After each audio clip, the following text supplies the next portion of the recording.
Hi, I'm Kelly, here with Starseed TV. We're in downtown Asheville, live at the Metrosphere for the Starseed Galactic Potluck. I'm sitting here with the Luminaries, and I would just like to ask them what their intentions are for this roundtable discussion tonight. My intention is just to connect with a lot of beautiful folks, a lot of beautiful people here. Hopefully we can spark up some good dialogue and look at some of the things that are challenges in the world right now and come to some sort of consensus about some powerful solutions, how we can work through those challenges in the world. Hey, I'm Free Will from the Luminaries, and my intention is to find a way to be more inclusive with this positive message. There are a lot of different cultures and a lot of different people who have no clue what we're talking about, and hopefully we can build a bridge starting right here. What's up, y'all? I'm Jay Brave, and my intention is to have a lot of fun and drop a lot of knowledge and really connect with people on a personal level and hopefully co-create some ideas that we can apply in the world. Asheville, here, and everybody say one. Say everything is one. Everything is one. I mean, the vision I kind of had after experiencing that was really a reflection of this group, like Luminaries, like coming to fruition and seeing it come to life. Like, I had the idea, the name before I met any of these brothers, and I equate that trip and the experience of being like the invocation inside of me to release that the vision. So now we're applying it in a real way. It's really cool to be here. Another PowerPoint in Asheville, you know. Very much. Hey, this is Xavier with Starseed International at the Galactic Potluck, and we've got a roundtable discussion with the Luminaries and all of the folks in Asheville who came out. Jonah will be calling us in just a few moments at a synchronized prayer that's happening in Times Square, and we're checking in with them and tying all it in. And I think there's some folks on the West Coast doing the same thing with an intention of peace and prosperity and abundance for the world. So when we do that prayer, we get to focus on the things that we want in the world and not the things that we don't want. You know what I mean? We call that in with all of our intention, with all of our love, unified as one, right? Seraphin here, so it's a very important place. It's the blessing curse, and it's our responsibility, to do the right thing. It's either Walmart, McDonald's, peace, love, unity, and prosperity for all people, creeds, colors, race, and religion. So we gotta step up to the plate right now for the people's sake, for the children's sake. As I hope people say, it has to be amended to take care of our young people, our old people again. So this generation here, it's our responsibility to do this. So let's pray for Joseph, grateful.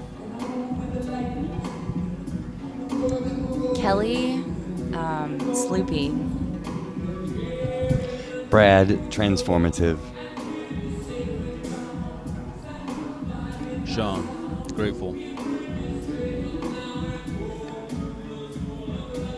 Albert, feeling great.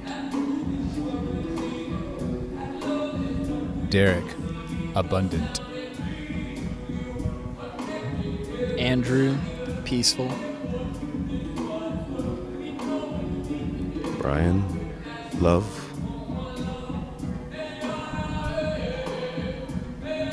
Jeremy, awesome. Noah, communal. Ashay, blessed. Joelle, curious. Dylan, ready.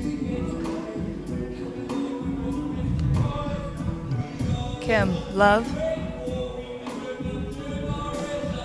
Drew, joyful.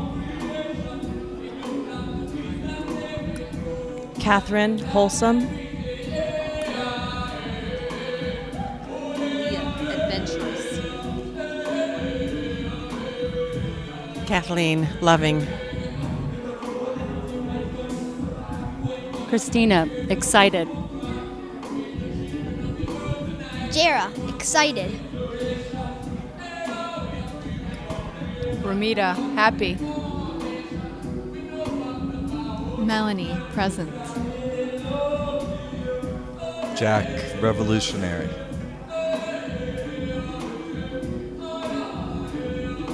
Jason, stone.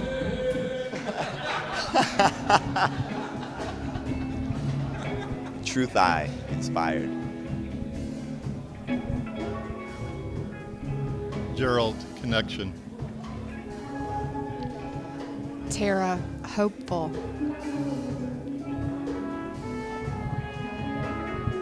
Free will, chilling. Guido, alive. J Brave, abundant.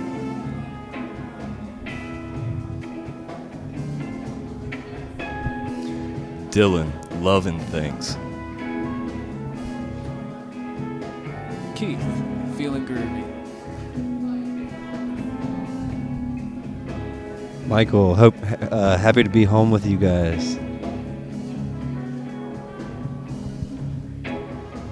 Xavier, I feel extraordinary. So, Jonah's going to be calling in just a few moments. Just to give you an idea of what we're going to be doing, is there's going to be a whole squad of people up in Times Square doing an open prayer. We're probably going to have some drums and some chanting and stuff like that. And we're going to be doing the same thing here. There's a bit of quiet meditation with the intentions of a healthy, happy, balanced, abundant world. And we'll be tying in. And when people tie in like that, when the energies are unified, I mean, it touches the grid on all different levels, you know what I mean? And having that sort of intention together, and when we tie in our energies together like that, I mean, have you ever seen the Earth Dance, right? They said, the Global Consciousness Project said that on every Earth Dance, the global coherence comes together in spikes. They have this project where they study random numbers, and when the numbers kind of line up like that, they're saying that this is coherence, right? And 9/11, huge spike. But every Earth Dance, when there are all these people praying for peace around the planet at the same time, the spike doubles, triples what happened on 9/11. So that shows the power of love and creativity and true intention, rather than fear, you know what I mean? So, I bet that's Jonah right now. Yeah, it is. What's up, brother? How you doing? Good. Can everybody hear him? Say what's up, Jonah. Yeah, I can hear you. What's up, everybody? So, yeah, so I was just telling everybody about what's going on in Times Square. You guys ready to do this? Yes, we're surrounded by about 100 people, all dressed in white, and we're all going to hold hands, close our eyes, and we're going to harness in some major light in Times Square. Woo! Nice. That's good. Whenever you're ready, let us know. All right, everybody, let's hold hands. We're going to be visualizing world peace and abundance and prosperity for all living things and the liberation of all beings throughout creation.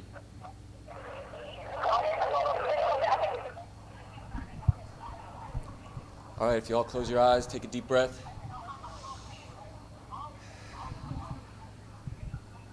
Another one.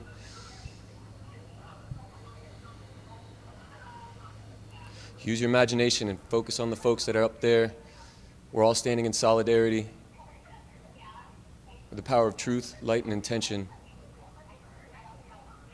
Standing in the Christ-like light of truth and love.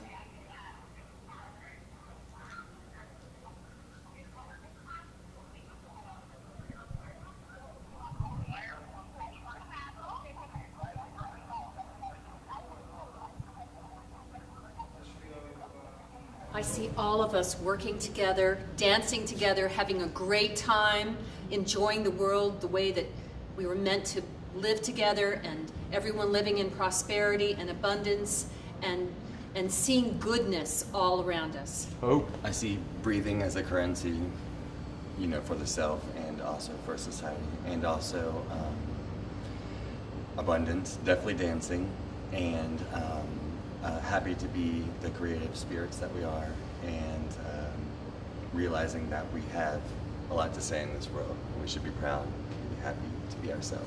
I see all humans reconnecting and living in honor with Mother Earth and honoring her for the nurturing and the support that she gives us and the living being that she is. Oh, I just got chills.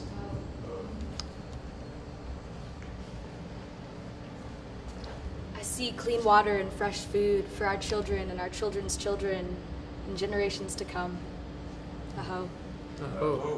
I see a world that's based on the abundance that naturally exists. It's so plentiful.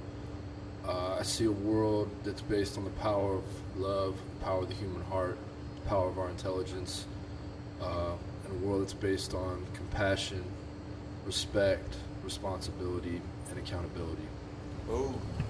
I see love as being the prevailing currency.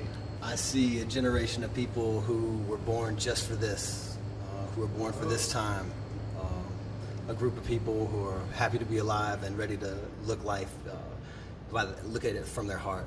And when things aren't right, make them right. I see the two-leggeds understanding the power of the four-leggeds, the standing people, the flying creatures, understanding our connection, feeling that connection to Mother Earth, and feeling the power of all that surrounds us, and understanding that we're here together. I see limitless possibilities when we enter anything with the intention of love and light. I see a new way of life through sustainable living and changing culture through that. I see being spiritual and intellectual becoming cool and the new fad and the forever and infinite fad. I see human ingenuity and virtue and compassion taking over and overriding the other intuitive feelings that we have, the other instincts. I see us using our technology in a sustainable way and us living in unity and taking advantage of all of the benefits of that unity. I see the company in Los Angeles that is turning glass into solar panels to replace all glass around the world and negate the need for nuclear anything or Fukushimas. I see contractors learning to redesign housing using Buckminster Fuller technology and reward walls to build with nature and guard connectivity between forests with analog forestry. And I see sky farms feeding us all through vertical farming. I see everybody's intentions that they set here tonight manifested now. Conscious evolution on the back of your mind. Conscious evolution inside of your mind. Conscious evolution is the writing on the wall. World isn't running on the writing. World isn't running on the writing.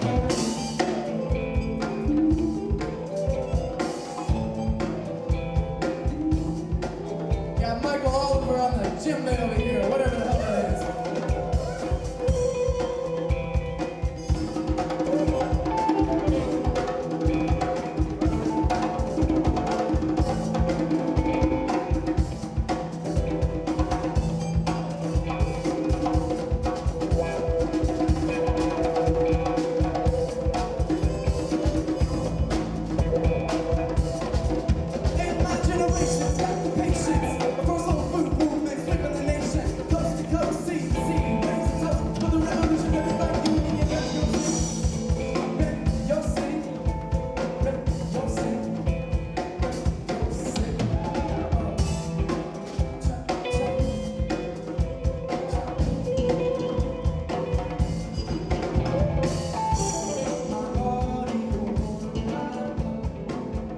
2000, I was at the State of the World Forum in New York in the UN, and I led this vision ceremony for a whole squad of people. I mean, Christopher Reeve, Deepak Chopra, and, the guy from Bangladesh, the dignitaries all over the world. And it's the most powerful when we all do it together, when we stand together and we feel the emotions of what that world can be like. Because that emotional compass is the thing that leads us to that future that we all desire, right? It's when we get into fear that we're calling in something else, and that's not our natural. That's not what we're wanting to do. But there's so much around us that makes us want to be afraid of all this stuff. But if we stay focused on feeling good and what that means and what that world will look like, then we draw that to ourselves. And when we do this collectively, when there's people around the planet at the same time calling out the same thing and feeling the same way, cymatically, we are musical instruments, right? That just goes out and ripples through time and space. And whether or not it happens on this world in the way it is now or in the next world or whatever, we will be there, and so be it, right? So I wanted to take this moment to welcome the Luminaries. What's up, guys? What up? Yeah, they've come here to Asheville to bless us with their music.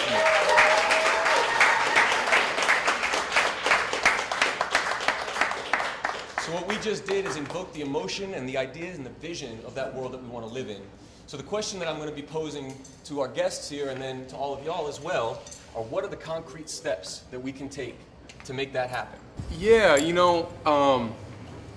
I was going to share that I see a world transforming and reinventing itself with the power of intention and with the power of beginning to see everything as sacred and ceremonial and seeing that. I feel a people evolving to where compassion is more powerful than capitalism. And in the place of an individual or a group of people that is so compassionate for each other, we can't even begin to do harm on each other, let alone the planet. So I want to share that. But as far as how we can step forward, I mean, I love the ideas people shared about solar panels and hemp and sustainable living communities and what is the foods that we're putting into our bodies, how are we supporting different organizations with our currency, so many ways. Those come to mind. Yeah, really taking a look at how, where we're generating our energy from, in all senses of the word. Free energy, technology is available. It just seems to constantly be ostracized, targeted, you know. I think really realizing that our body and our spirit is the greatest tool that we have, the greatest weapon that we have. Channel it into whatever you love to do, whatever you feel passionate about, follow your bliss, and really take personal responsibility for what's going on in your own life. I mean, if you're a parent, be a father, be a mother. If you're an artist, you know, follow your muse. Do that and put your all into it, put your heart into it. There's so many ways to do it. I don't know, what do you think? Well, I think in one way, to begin to make changes, to realize, like, there's this feeling, this vibe that when you start to make change in your life, like everything has to happen right there. You have to stop doing so many different things. And in my opinion, the way is harm reduction.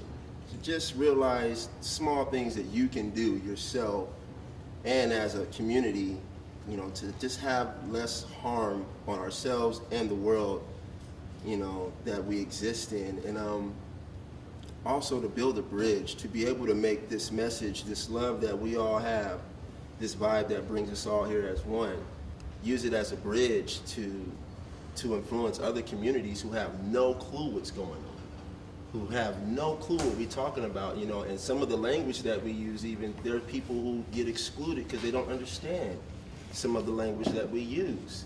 So to make this a more inclusive conversation and also use it as the power of influence to influence positive change. There are many things. I grew up in the hood where it used to be 40 ounces of Schlitz malt liquor, and they knew black people were going to buy it. And it was interesting to see how we can use some of those tactics in a positive way. The power of influence in music is very powerful. So that's what I would like to bring forth to the table. Yeah, change yourself and watch the world around you Do you guys change. think that the power of the transformational cultural festivals that have been taking place are making a difference? Honestly, like what's the difference do you see it being made? Yeah, you know, my good friend GK and Akira Khan, they have an amazing transformational documentary series called the Bloom Series. Yeah. And I would highly recommend, if you haven't seen that, check it out. It's on their web portal online. And the way I look at it, I was sharing this with someone yesterday, is that we've come to a place where there's amazing documentaries being created about Burning Man and transformative festivals. And that to me is very indicative of how powerful of an impact they're having with people around the world. My experience, you know, going to festivals, just speaking for myself, is that I learned a lot about different cultures of people, different styles of music, different ways to hold ceremony, different foods I can put into my body, learning about other amazing artists, whether they be visionary artists or yoga teachers or Kundalini teachers, or even different styles of martial arts, whatever, you know, people offering workshops, and learning new things where I can go to the festival, perform, but also become a student of other people's masteries. And I think that's having a very powerful impact on people. I mean, I'm seeing young kids as a performer coming to the events and coming to shows, like 20 years old, and they're talking about sacred geometry, they're talking about free energy, they're talking about healing modalities, and I'm like, man, when I was 20, I was like still getting drunk in the club, you know? And so I think there's been a very rapid increase because of these transformative events where young people and older people and kids can go and have a very high impact experience in a short amount of time, 3 to 4 days, and then go to that festival in June, and 2 weeks later go to another festival, then 3 weeks later go to another festival. And I know people that go on the festival circuit for the whole summer, and by the end of the summer, even the year, like, they're changed. They've made a shift in their lives because of what they've experienced at these events, not only musically, but also through the workshops and the speakers and what's offered. So I definitely feel that it's happening, and I feel that there's small microcosms for like training grounds, so where we can ultimately take that to the real world and apply that, like sustainable communities, eco communities, that type of like actual living situation. So festivals now are becoming training grounds to experience that in a very fun, entertaining way, and then apply those tools in the more traditional communities that are springing up around the world. Personally, I think there's a lot of great things going on at festivals, but I think I'm kind of torn on the issue a little bit, because I'd like to see like some of these things that people learn at these festivals really applied in a real life context, like from the moment that they leave the festival. And I think some people carry that with them. I think some people could be changed forever, and that could do it. But I think there's kind of like this high of being at the festival, and some people really are very high, literally. That's to me like being a person who takes part in a lot of different ceremonies. It's definitely a concern when you have like these energies, these elements of like drug use perhaps, and then there's a sacred ceremony going on, because it opens the door for energies to kind of get combined and mixed, which isn't necessarily the best thing. But I think there's a lot of amazing things happening at these festivals. I think there's a lot of amazing music. For me, like, music is one of, if not the most powerful spiritual practices and experiences in my life. So that alone is a transformational force. I just like to see more real life context, like once the festival is over, like from the moment you leave, and more diversity, as Free kind of touched on. Like, we see a lot of this, and I would love to see people of all races and colors besides maybe just like the privileged few. That's my goal, is to bring some diversity, because these festivals, I love them. And the first time I stepped off a tour bus was at a festival. I think it was Mystic Garden Party, and I saw naked people just running around. I was like, oh yeah, man, let's get butt naked, let's go. So to see the vibration of being so open, and it's so infectious, that openness, it feels really good. And to just carry that and to make that all inclusive, like I was saying before. We're people of many, many different shades. Different cultures, different values, and the more we bring the good from all of that, the better. That's a spiritual practice in itself. You can call your God whatever, your creator whatever, where you're from, wherever. But if you're rooted in love, then that vibration needs to be shared, because that is one thing you don't need a language for. It's just a simple nod sometimes, or just crossing paths with people. So I would like to see these festivals just more different kinds of people, just from everywhere, because I know when I got into it, I told everybody I knew, like, you never been to a festival? Oh man, you can take a tent, you go sleep out, do whatever, party all night till 4 in the morning, get up at 6, there's still music going, so just to make it inclusive and just keep it going, because it's a powerful tool. It is one of the most powerful tools I have seen utilized in the spiritual community itself. Point of that too, I really feel, as it pertains to diversity, that first of all, the festivals, a lot of them that are going on are doing a great job. Let's give a round of applause for like the amazing events that I've experienced, performed at, received capital from, and like being respected at, and they're doing the best they can. And I think I'd like to say that for anyone who's a festival producer, if you want to make a transformative event and you want it to be something that's being marketed as something that's going to shift the paradigm of our planet, then have some electronic music, have some hip hop, have some world music, have some African music, have some Latin music, And through the musical diversity, then people of all different vibrations and cultures will come, because the music is what generally brings the people, you know.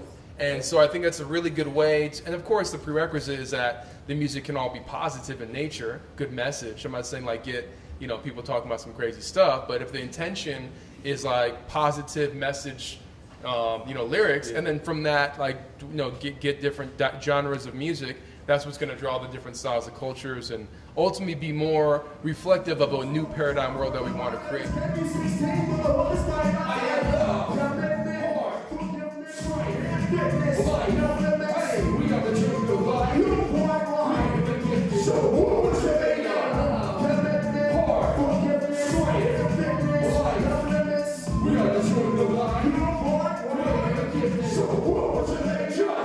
So what I'm hearing is that these festivals, these transformational festivals, have a great deal of potential and a great deal of actual transformative power, you know. But I'm also hearing like there needs to be some integrity, some diversity, you know.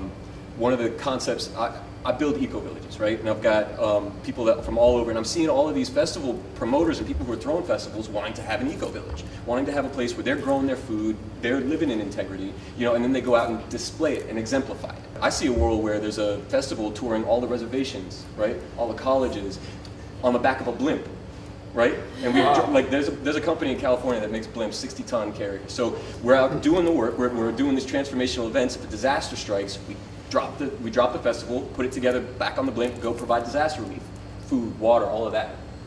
So I'd like to hear all of y'all and what your ideas are on transformational events and how to incorporate the cutting edge green technology. I think a big part of it is the blending of the assets from the Western and Eastern points of view, masculine, feminine, whatever, however you want to say it. I think it's taking the assets from both of those and blending them together into something new. And I think that's the thing with transformational festivals and festivals in general and things like that, is that a Kundalini experience is something that a lot of people are experiencing and it's very real, but I don't think that the Western medical system on its own knows how to deal with it, but it's something that's happening and needs to be addressed. Yeah, man. I see the transformational festivals as an important component on how to change the world, and it's been happening. It's new in America. It's been happening in India for a really long time with the Kumbh Mela. Every time it happens, it's the largest gathering of humans in the history of the earth. And so we have, as humans, always been transformed by gathering in a spiritual way. I'd like to thank the Luminaries for coming and doing this pre-party for the Revolution Festival, which is a transformational arts and music festival. And we're trying to make permanent communities where people can be transformed away from the current paradigm into the paradigm we all want to live in. So, yeah. So I see that these transformational festivals all over the world are really changing the consciousness. And I really appreciate that I'm a part of it. So, and I want to say I love you all. All right, thank you. Yeah. You made a really solid point with the, well, in the transformational festival world of everything. I've just really experienced them for the first time over the past several years. And basically having kind of every archetypal aspect available in a little mini village off of every trail, whether you want to drink tea in the woods, do meditation, do yoga, learn how to paint visionary art next to the stage. The Bloom series that he was speaking of with Xavier as the main commentator has been doing a remarkable job. And actually Xavier is on our board for Sanctified Solutions and Celestial Nation. We've gathered together all of those visionary artists to speak of, like Android Jones and Luke Brown and the Dalai Lama's artist Romeo Shrestha and Martina Hoffman, Robert Minosa. All of them are coming together for as a collective to kind of promote this lifestyle under Celestial Nation, and we'll be working with Sacred Fashion in Starseed International as well. So basically, we've kind of figured out how the visionary artists, at least, can come together as a team to do their part, utilizing merchandise to raise money for nonprofits with real effect. So there are things going on, and everybody is actually just playing their part, and it's all coming together fluidly with a gentleman like this.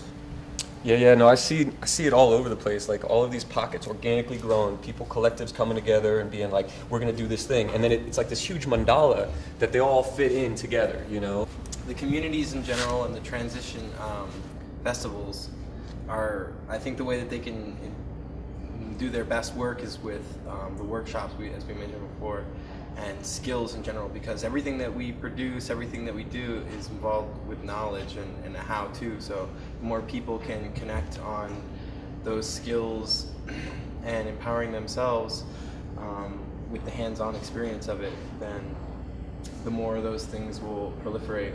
I've had my own gathering, which we tried to promote a sustainable skills gathering in South Florida, and it worked out pretty well. And even though not so many people showed up, it still became a really good thing. So I encourage everybody to try and just welcome people around and teach them their skills and share their knowledge.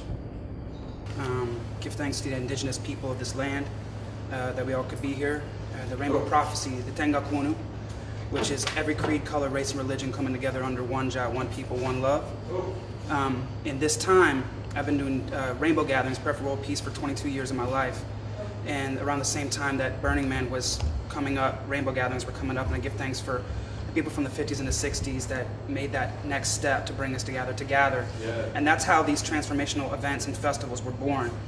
I realize it's about the gathering. When there are two or more of you together in my name, I will be there. And music is the rod, and we are Moses in this time. Performing arts is the rod, and we are that leader. We are that leadership. We are that priest and priestess, So it's a responsibility that we have to take now and forever, for the children's sake, for the youth's sake, for the young people's sake. What are we going to leave them? I have 6 children myself, and I want them to inherit a world that's crucial, inherit a world that's free of war and free of genetically modified foods and all these hypocrites and people, acting like this, that, and the other, when really it's all about Mama Earth right now. And she's taking care of us, and she brought us in here. She can also take us away. So we got to bring it up to the point right now. And to me, the performing arts is the best communicator on the planet.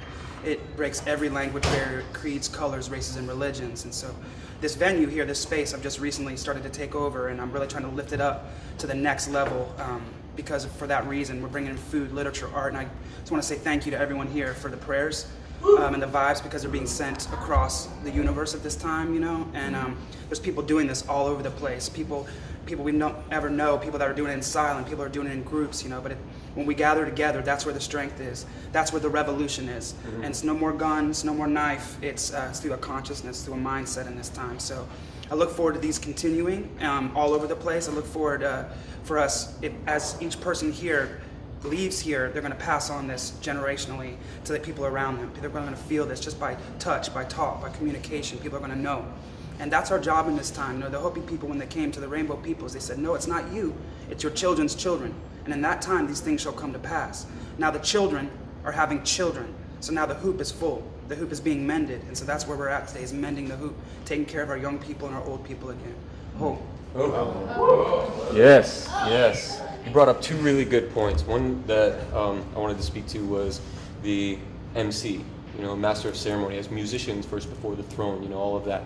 And the thing is when we have the responsibility to be cutting these new chords, cutting new ground in a sense, to do so with consciousness and integrity, because if far too long has it been where on the TV screens we're seeing all these people pulling their guts out, blood, sex, all of this nasty, and this is what is being said, that this is the thing, but that's not the thing. This is the thing. All of us musicians and people who are here creating, we are the thing. And when we recognize that, then they will come to us. And we hold ourselves of integrity, and we hold ourselves of consciousness, and then that's how it happens, I really see transformational festivals as the entity that kind of bridges the gap between what a lot of younger people see as cool and what doing a lot of good is all about, popularizing the idea of doing good for the world and making that the cool thing to do. but then beyond that, kind of showing, through those means how you can live that way, and how it's accessible, and how, it's possible for everyone to be able to do so.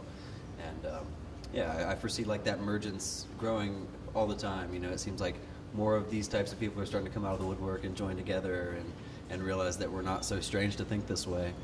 You know what I mean? And it's good to see everyone here, alive and awake and well. So I'm going to ask you guys a question now. What do you see as the role of cutting-edge technology, eco-green technology, and how, against the big monopolies of oil, coal, and gas and all that, how can we demonopolize it? Just start growing food and start researching these technologies. Come to your community with different ideas, and we can actually save money. We can find ways to utilize our resources for something more powerful than just allowing our politicians to tell us what to do. So, yeah, I think it's a really big topic, and it's a hot topic right now. I think that it's like someone said over here about consciousness.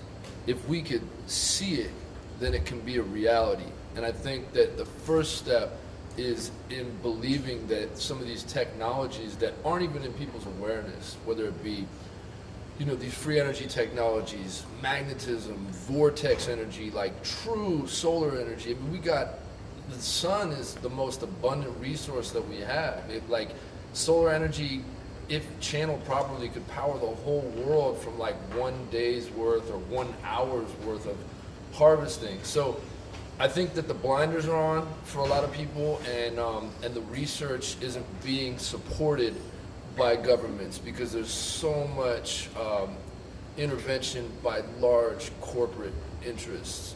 So if we could first understand that this is a reality, like free energy technology can be a reality. Growing algae could like be a fuel. I mean, there's so much research out there. Like we just linked up, like Free said, with the Tesla Foundation. We'll be doing some things with them.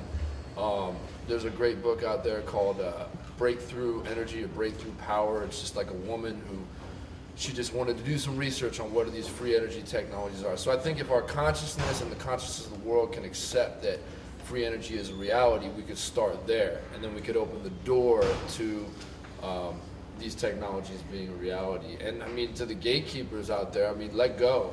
Your time has come. It's over. Like, quit killing the inventors and the visionaries. Quit buying the technology and destroying it. Like, that ain't helping no one. That ain't helping your people. That ain't helping your children. It's time. It's here. Let's just let it happen.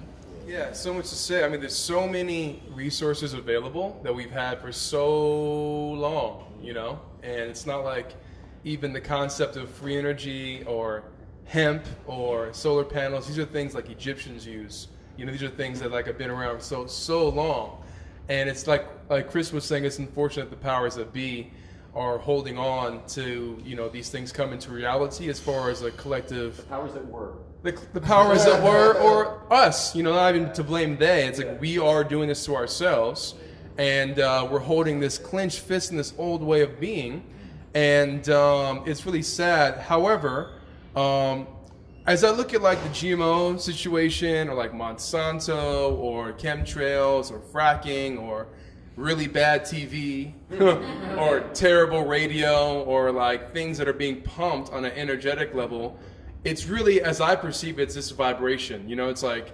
there's a certain few people that desire the vibration of the planet to be really low. Hence, like, why else would you poison the food or like the air?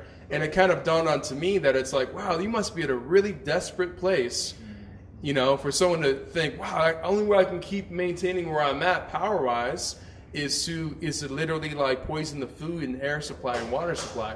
So I think it's like a play of desperation of what's occurring to ourselves, mind you.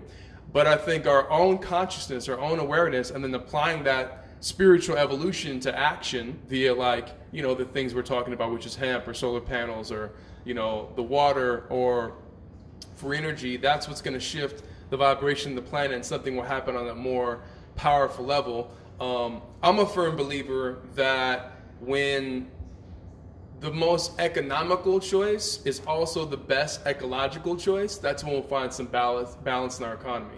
So it's like when we meet at some place in the crucible in the middle where like we're starting to make choices based upon not what's most profitable, but maybe what is most profitable, but what happens to also be the best ecological choice, like Chris maybe said, algae, becoming a fuel as opposed to petroleum, then, the consumers are really dictating the market into what we can do. So maybe that's like a bridge to where we want to go.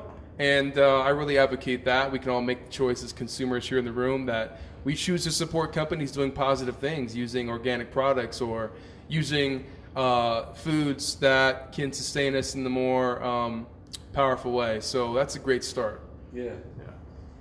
One of the things that I've considered is what happens when we tie all the eco-villages around the planet together, and when they're all producing food and they're all able to ship it to these festivals. Like the festivals could be supported by a network of eco-villages, and then we have that healthy food, healthy water, we're living the planet, we're living the dream, I'd like to find out what some solutions everybody thinks would be some stepping stones that we could get from here to there in terms of free energy, in terms of ecological sustainability. It's the profit system that we have and the private property interests trying to keep their control that they have. But one of the exciting technologies that I think is going to really help some of the major issues, bringing food to the people where they're at. I mean, in some ways, food is where people are, and we should get back to a more indigenous culture of understanding the uses of all the wild plants, because a lot doesn't get used, and plants and animals, the rest of the life is the most powerful technology that we have, and we can use it to clean water like John taught in the living machine and other bioremediation techniques, Paul Stamets. But aquaponics is the best way, I think, that we can bring food to our living spaces in the most integrated way, an aesthetic way, and the most productive way, 100 times more productive than field agriculture, and also clean our waste at the same time. So it's part of all the energy streams and waste streams, like considering ourselves as the permaculture animal in the system. Hopefully at the rest of the roundtables that come after this, we'll be exploring the ways and paths that we as humanity can take in solving the world's problems, and doing so collectively and doing so with one mind and one body, and like our brother Rashawn said, when two or more gather in my name. So that's it. Thank you to the Luminaries. Thank you very much.